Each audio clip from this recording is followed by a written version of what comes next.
In a forgotten case file, a meticulous detective notices a pattern linking seemingly random clues to a single unseen motive. The episode peels back how forensic psychologists map behavior, turning vague hunches into testable hypotheses about risk and opportunity.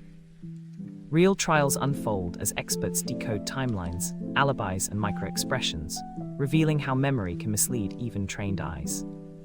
The narration also compares fictional minds like Lecter to genuine criminal psychology, separating dramatization from evidence-based science.